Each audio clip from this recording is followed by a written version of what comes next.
O reabastecimento ainda é motivo de muito debate se deveria ou não voltar, e hoje então vamos abrir esse espaço no canal para a gente poder conversar sobre o assunto. Olá amigo do Ressaca Fórmula 1, seja bem-vindo a mais um vídeo, eu sou Matheus Pucci. O reabastecimento é sim um dos pontos mais controversos quando falamos em termos de qualidade de corrida. Muitas pessoas defendem a volta do reabastecimento, que teve a sua estadia entre 94 e 2009 para aqueles um pouquinho mais antigos que pegaram esse período da Fórmula 1. A argumentação em favor do reabastecimento geralmente gira em torno de mais estratégias diferentes, maior imprevisibilidade, trocas de posições, e isso geraria uma expectativa maior na corrida sobre o que fazer, sobre quem vai vencer, quem está com uma estratégia diferente, quem pode ser o vencedor às vezes de forma a ser uma zebra. Então as pessoas tendem a querer o reabastecimento por conta desse elemento estratégico de você não saber se um piloto está com mais combustível e vai parar na volta 40 ou se ele vai parar na volta 15, por exemplo. O assunto é muito interessante porque nos coloca naquela velha pergunta: o que faz uma corrida ser boa? É a quantidade de ultrapassagens? São as estratégias? Nós estamos falando de imprevisibilidade? Qual é o elemento que faz com que uma pessoa termine de ver uma corrida e fale: essa foi uma corridaça, nós queremos ver mais disso? E esse é um ponto interessante, porque eu, Matheus, tenho uma visão que uma corrida ela não precisa necessariamente ser cheia de ultrapassagens, mas ela precisa ter batalhas e a imprevisibilidade. Isso, claro, é a minha opinião. Você é bem-vindo a deixar a sua aí nos comentários e peço para que vocês debatam de forma saudável. Uma corrida, por exemplo, em que você tem várias ultrapassagens no DRS em que o carro da frente não tem como se defender, não é necessariamente, ao meu ver, uma corrida emocionante. A emoção para mim está naquela expectativa da ultrapassagem no roda com roda, do piloto caçar o outro, botar de lado, não conseguir, ter que fazer alguma coisa diferente para conseguir levar o outro ao erro. Esse tipo de coisa para mim é o que gera a emoção quando você tem a possibilidade de uma batalha, de uma briga roda com roda, e esses pilotos começam a degladiar, forçando um a atacar e o outro a defender a posição. A ultrapassagem pode até mesmo não ser consumada, mas se você tem a tentativa com a defesa, eu acho que é algo válido e que isso agrega muito ao show, ao esporte e agrega ao elemento até mesmo de estratégia. Um piloto que eu gosto muito de acompanhar nesse esquema da inteligência no ataque é o Lewis Hamilton.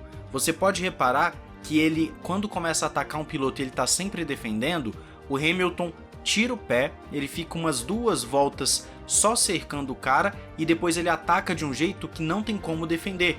Ou seja, ele faz toda uma estratégia baseado naquilo que ele passou com o cara nas voltas anteriores para poder quebrar o sistema de defesa. E isso para mim é muito legal, você acompanhar como o piloto precisa se virar para ultrapassar de forma rápida e também estratégica ao adversário. Mas o que isso tem a ver com o reabastecimento? Existe um grande ponto no reabastecimento que não me agrada, que é o quê?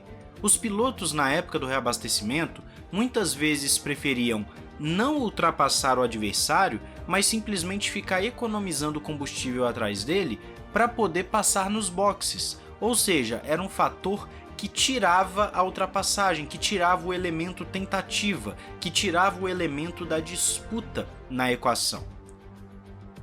Eu nunca fui muito fã do reabastecimento justamente porque ele faz com que a ação saia da pista e vá para os boxes. Você tem sim um elemento estratégico muito interessante, porque você precisa pensar como o seu carro vai se portar com mais ou menos combustível, qual a melhor estratégia, se é você ser mais lento no primeiro stint, mais rápido, etc. Mas isso hoje, entre aspas, foi substituído pelos pneus. Nós temos 3 pneus e que você define qual você quer para o início, para o fim, para o meio da corrida, e isso já gera um elemento estratégico muito interessante. A diferença é que, como nós não temos mais reabastecimento, você é forçado a ultrapassar na pista. Claro, uma ou outra ultrapassagem você consegue vislumbrar nos boxes, às vezes um undercut ou um overcut, não tem problema. Mas no geral a ultrapassagem tem que ser feita na pista. E esse seria o ponto-chave para mim ser contra o reabastecimento. Por mais que você tenha esse elemento estratégico dos boxes, ele tira a possibilidade da batalha. Sem contar alguns outros benefícios, como por exemplo, na classificação na época do reabastecimento, você nunca sabia se a pole position foi feita porque o cara realmente estava andando muito mais rápido ou se é porque ele só estava com menos combustível. Então ficava muito no ar aquele elemento do será que o piloto e o carro estão bons ou foi somente um acontecimento atípico por conta do combustível. São coisas que a gente não sabia dizer na hora. Hoje em dia não.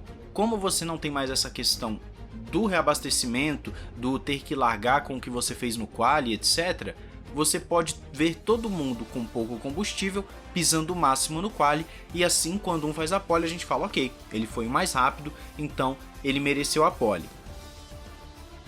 Outro ponto é que trouxe uma economia para as equipes.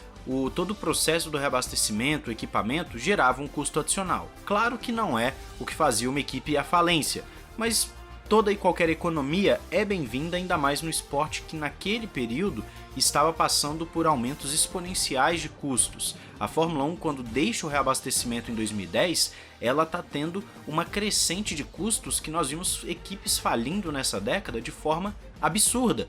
Toda equipe nova que entrava falia, e depois era vendida, aí a outra que entrava falia também, aí era vendida, então tinha uma rotação muito grande de equipes pelo simples fato que economicamente já não era mais tão viável o esporte. E óbvio que com a evolução dos carros, com a evolução do sistema de corrida, o reabastecimento foi deixando de ser uma necessidade. Como disse, nós temos hoje 3 pneus, antigamente nós tínhamos 2, isso já dá um elemento estratégico muito maior. Você também já tem a questão do DRS, que querendo ou não facilita para você ter essa troca de posição na pista, então o piloto ele fica preso atrás de um, mas se ele consegue ali ficar num segundo e o da frente não tem DRS, ele fatalmente passa. É muito difícil uma circunstância em que ele não passe, tipo uma Mônaco da vida.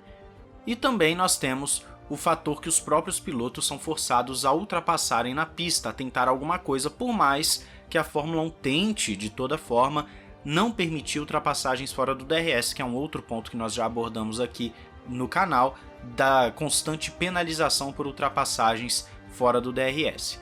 Mas dito isso, eu quero saber de você o seguinte: você é um apoiador do reabastecimento ou não? Eu, Matheus, não sou um apoiador. Eu acredito que a batalha tem que ser dentro da pista e você precisa fomentar isso cada vez mais na Fórmula 1, fazendo carros melhores para perseguição, para ultrapassagens e não simplesmente criar uma forma artificial de ganhar posições como é o DRS ou como seria o reabastecimento, porque ele é um elemento estratégico, mas não é um elemento de ultrapassagem, ele não é um elemento de disputa na pista, ele é apenas uma forma de você fugir do seu adversário e conseguir a posição dele sem batalhar por ela.